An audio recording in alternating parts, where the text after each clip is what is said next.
Something too that we've talked about multiple times of kind of like how you and I, how we manage and how we think, right? With the Jimmy Smith situation versus a Tom Coughlin situation, right? Where Jimmy is more of a that's Emmett. He eats.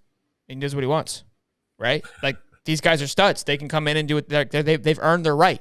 Where Coughlin's like, I don't care if you're a 5-year veteran with 3 rings or a rookie, you're running, right? And there's a balance. It's honestly a skill and an art to be able to manage both ways. It's not easy, right? You can do the Jimmy Smith way and just like, look, if you're a star, you can act like a star. You can act like a prick. You can do what you want.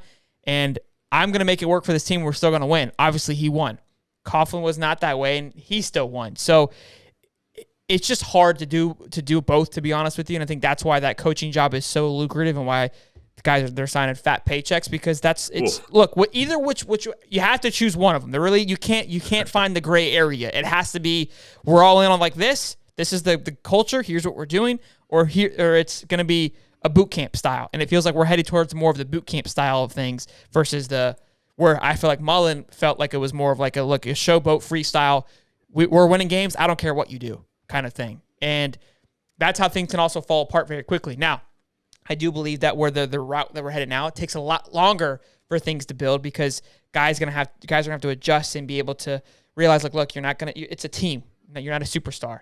I played golf with Judd and Shane Edge today, and we talked about that. Where Edge, he was like, they're obviously their stories were incredible, but he talked about how there was a guy who cut him off one time. It was him and Judd waiting in line, and Judd didn't really know Edge, and Edge was brand new, freshman, just came in, and this big lineman guy, they go, absolute dick.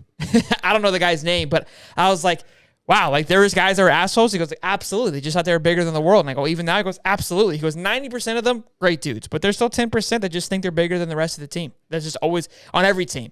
And I mean, you hear about it, but it was just kind of interesting to hear them say that. But the guy that cut him off in line and Edge went up to him and tapped him on the shoulder and goes, what are we doing here? Like, what's up, bud? Line's back here, feller. Yeah.